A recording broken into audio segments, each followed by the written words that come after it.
Esse assunto ele é sensível porque vamos retroagir um pouquinho na época quando o compliance estava muito forte, não que não esteja hoje, né?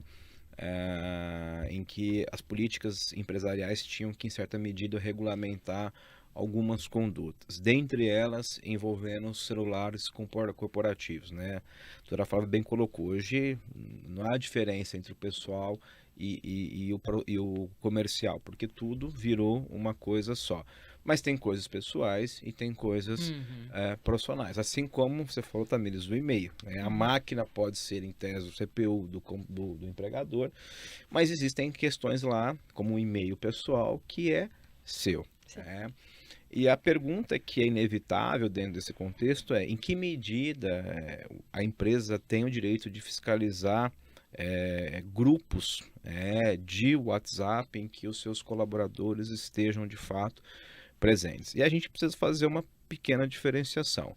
Primeiro, o instrumento ele é importante? Sim. Então, a ferramenta, o celular, o laptop, não tenha dúvida que o instrumento ele é importante, porque a partir do momento que você tem a titularidade que é da empresa, ela passa a ter o direito de fiscalizar. Por isso que na época, lá no passadão, quando se discutia a história do e-mail corporativo, de você poder fiscalizar ou não, e se chegou com consenso que sim, porque é uma ferramenta de trabalho. Sendo uma ferramenta de trabalho, logo eu tenho o direito de ter acesso a essas mensagens. Eu nunca esqueci, para quebrar um pouquinho do clima aqui, há muitos anos, quando eu tive um contato, um processo, e não existia o WhatsApp, porque se existisse naturalmente isso daí não aconteceria, de um empregado que, e aí sem fazer nenhum juízo de valor, colocou o e-mail corporativo dele dentro de um grupo de swing. Meu E Deus. aquilo rodou dentro da empresa.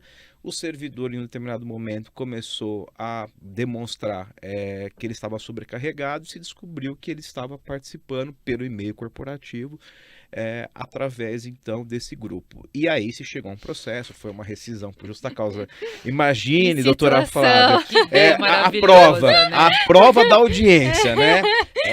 Foi constrangedor, Não, hein? e foi O senhor constrangedor reconhece? para os dois lados, porque o juiz, eu estava à época, também já era mais novo, mas o juiz já era amigo meu, eu tinha acabado de passar no concurso, estava com ele na ocasião, inclusive, e aí ele criou um constrangimento pro rapaz, dizendo: mas a sua esposa sabe que o senhor participa aqui desse grupo, né, desse grupo aqui de swing com e-mail corporativo, e nesse momento, eu estava nessa audiência, então nunca esqueci esse fato, ele vira: minha esposa está aqui, excelência, o senhor tem alguma coisa contra?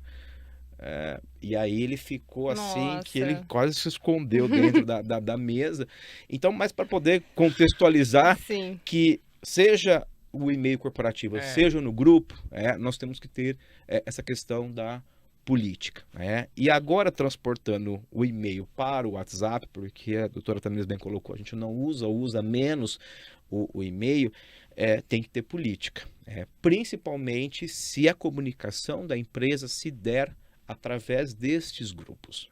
Então, há uma comunicação oficial sendo feita por colaboradores, gestores, ainda que não se tenha como reconhecido como tal, mas existe a prática, ainda que, de fato, ela não seja regulamentada. A partir do momento que eu tenho esses grupos sendo utilizados, repito, como instrumento de trabalho, vamos voltar à ideia da instrumentalização, é uma ferramenta de trabalho de comunicação. A partir desse momento, tudo pode e passa a ser direito da empresa criar essa fiscalização, e ela responde, como eu respondo os meus grupos, por exemplo, quando passa, e falando da parte editorial, quando passa, por exemplo, livros baixados indevidamente, né, em PDF, que pode gerar amanhã uma responsabilização civil por parte da editora e também dos autores. Então, eu me responsabilizo, como também os administradores passam a ser responsabilizados. Então, as empresas hoje,